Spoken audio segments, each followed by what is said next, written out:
Folks, another WrestlePurists news update is here. This is definitely take one. Please give us a thumbs up and subscribe. It helps us a lot. Monty, you'll be surprised to know. I mean, you shouldn't be, but you'll be surprised to know. We're going to leave with some MJF news today, is what I hear. So, what's the latest, pal? Okay, so we'll start with the reported backstage reaction to the MJF promo and situation with AEW. So, the first we heard of this was a Fightful Select report last night, and that states that, of course, Fightful spoke to countless AEW talent, and the reactions range from, and quote, "It's always been a work on MJF's side," to, "Well, it's definitely a work now." One talent told us they found out the situation had been a work. No, one talent told us that if they found out the situation had been a work any further than this weekend, they would be particularly frustrated for many reasons. One was that talent had talked to both MJF and Tony Khan in confidence in an effort to learn more about perceived issues, which by all accounts were real issues. Tony Khan had indicated to numerous talent over the years and indicated that working talent isn't something they should expect there. Of course, it goes on to mention how, because MJF didn't show up at the FanFest meet and greet on Saturday, there was other talent there that had to work longer and they were never clued in about a work or anything like that.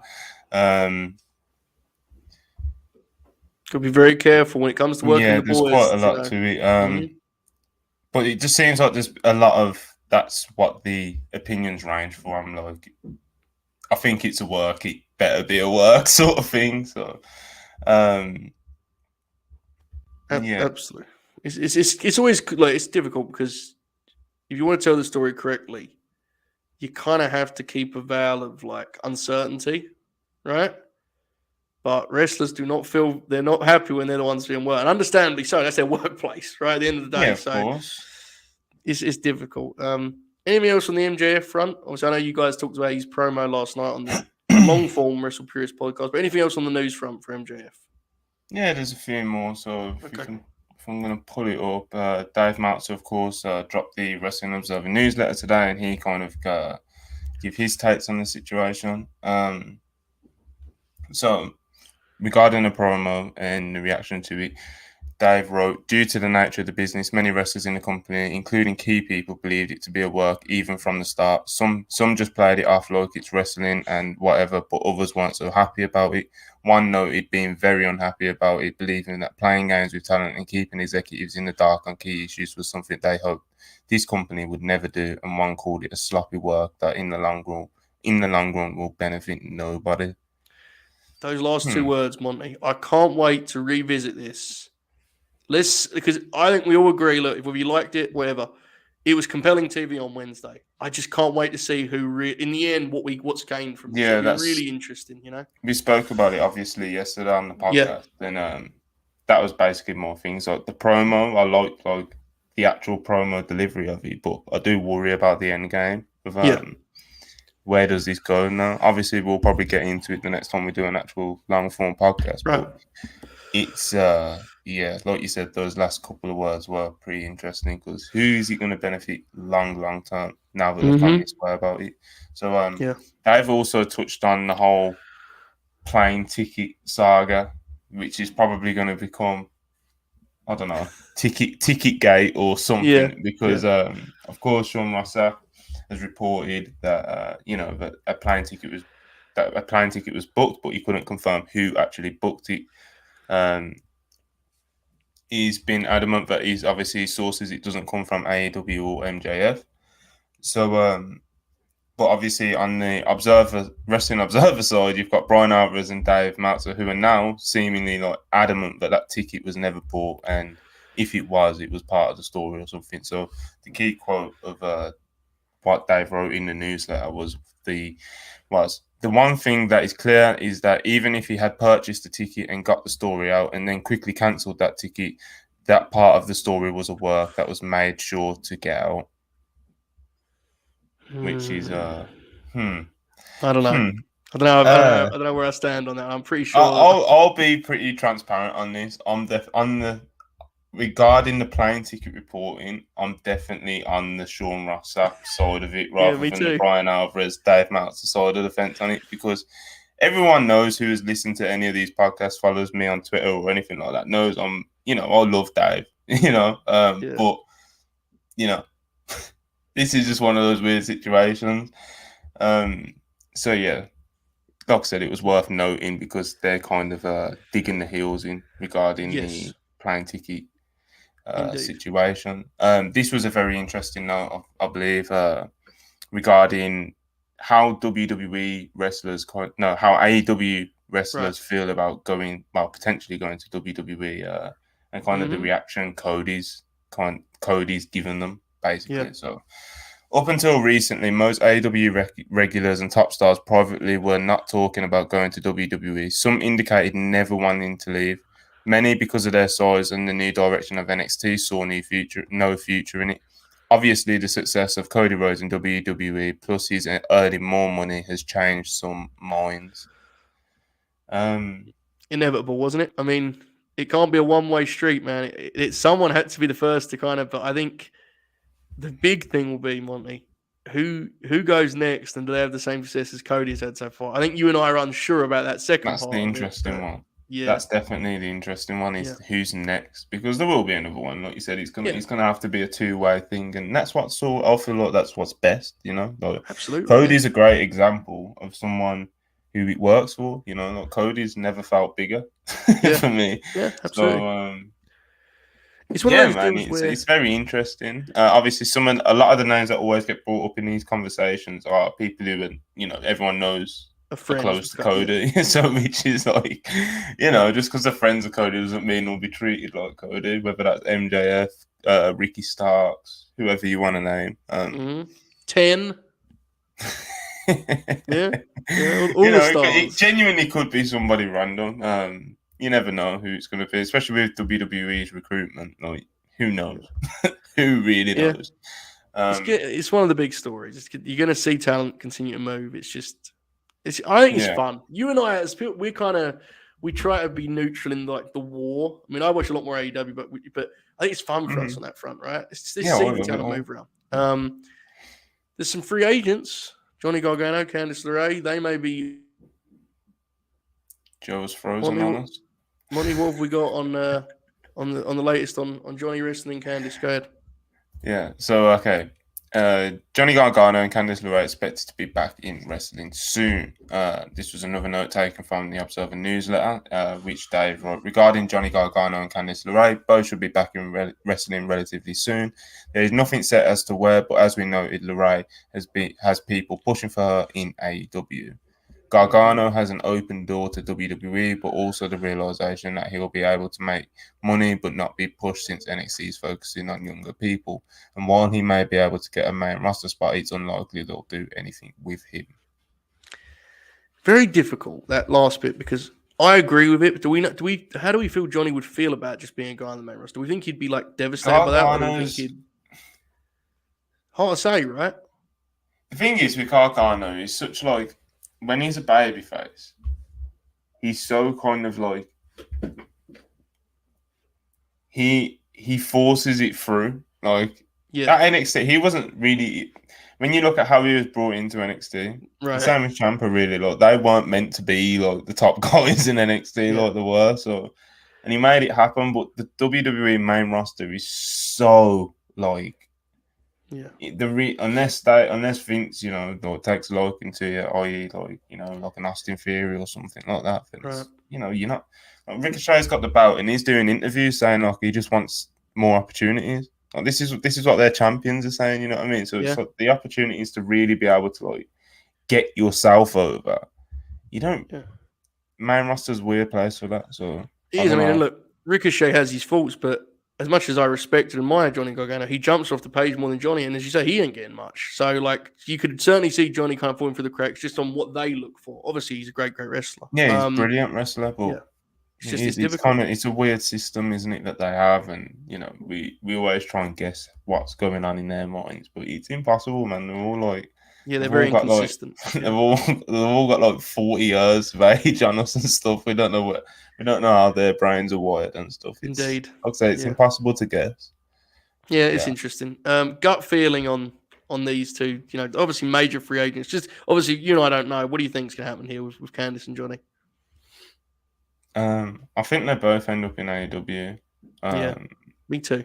I think Gargano could be a huge part of Ring of Honor. Me too. Mm-hmm.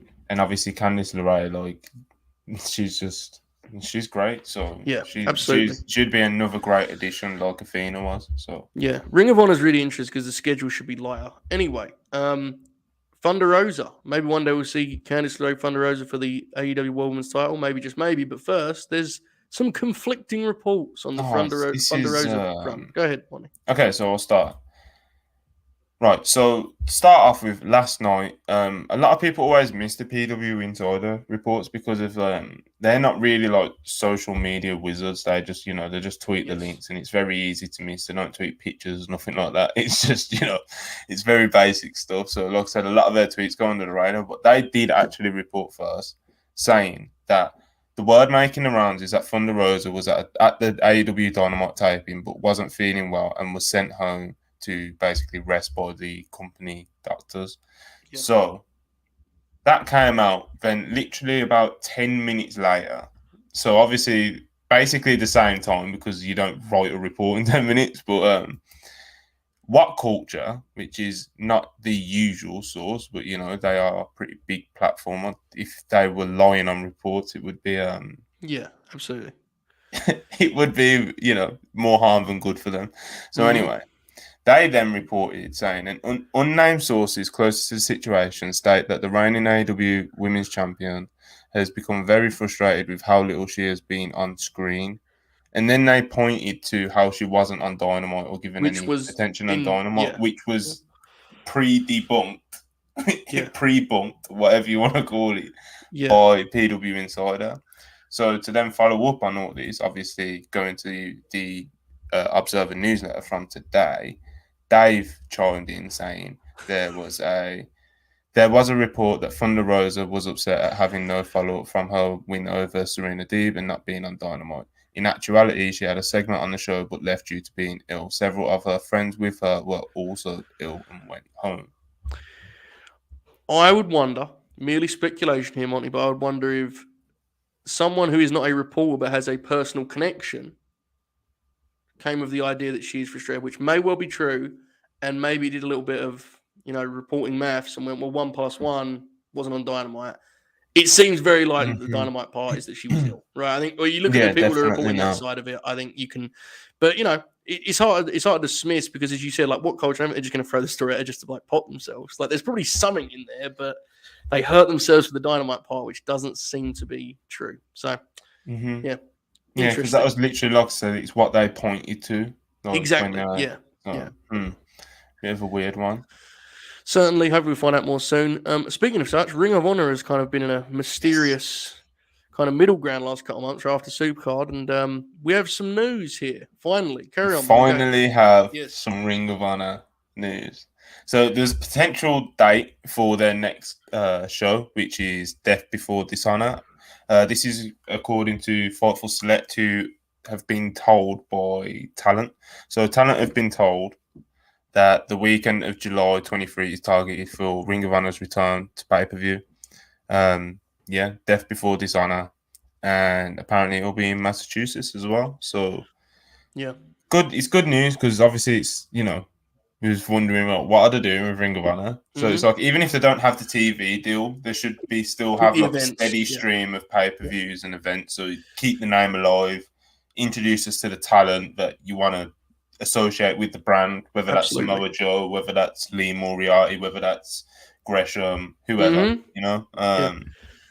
So it's good to see that there has actually been some kind of update on this because it did get a bit not worrying, but it got quiet. Yeah, it feels like this is what Joe and Lethal's match has been waiting for, right? I assume that's what they've been saving this for, is to do this. One thing to look for, and it's going to be a conversation soon enough. I know it's different. I know these are niche shows, but Tony Khan has run a pay-per-view in March, April, May, June, and this will be July, which will be a discourse. When it happens, please tweet me and say you were correct, Joe. That was a discourse. Look forward to that. Okay, a couple quick notes.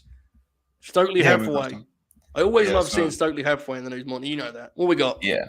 Right, so Stokely Hathaway, the former Malcolm Bivens, apparently turned down a six-figure contract from WWE.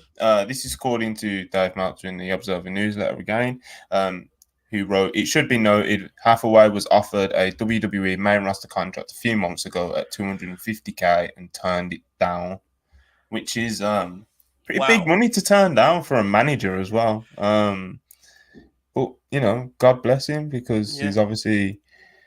He's already with Jay Cargill, you know, one of their biggest stars. So I guess his ceiling's, you know, the only way is up. So I think the belief for a long time was that Stoke wasn't particularly happy in WWE. That was just like the kind of thought process, and understandably when he was off for so long. Anyone that's followed him for any since time, we can all agree that's just an awesome thought, right? Him turning down that kind of money. Wow, there you go. It's great stuff. Like, and like you said, you never know what people's motivations are in like this game, you know. And I'm trying to just quickly find it on my phone now, because I think, if I'm not mistaken, the prior report about the main roster. No, when we posted it on the Twitter page about Stokely turning down the 250K, like even Sean Rossap chimed in and said, "This is why I say you never know what motivates another person. Everyone has their own priorities and paths to happiness. I'm not sure his, but it differs from person to person," which is like, you know, emphasizing your point, what you just said. Like, you just never know. You know? Absolutely. And good for him if he's more creatively fulfilled now already, or will be in the future, and he can start to make that kind of money, because that is a lot of money to turn down. I think there's a lot of stuff he can do in AEW that hopefully we see them explore. I think he can be a really special part of the promotion. Kota Ibushi, obviously, a couple weeks ago, this was the story. Wild story. So it really was, yeah. So, just quick notes from the Observer newsletter. He wrote, "While Ibushi at press time doesn't consider everything sorted out, it does appear both sides are trying to work things out, although as of right now, Ibushi has indicated he's still not committed to returning." Okay, so a case of where having the story kind of slow down is good news, and we just hope things can be figured out. Yeah, it just seems like a slow process, but there seems to be baby steps being made. Like, it seems like the two sides are talking now, if we are to believe this report. And just a quick another Observer note that popped me was, apparently Kevin Dunn has sold $1 million worth of shares in WWE, which you know, the money it was just a quick pop. It just popped myself, but I'll just quickly mention it. And just lastly, I think the quick note was, yes, Dave, I think we may have gone over it on a previous news or podcast.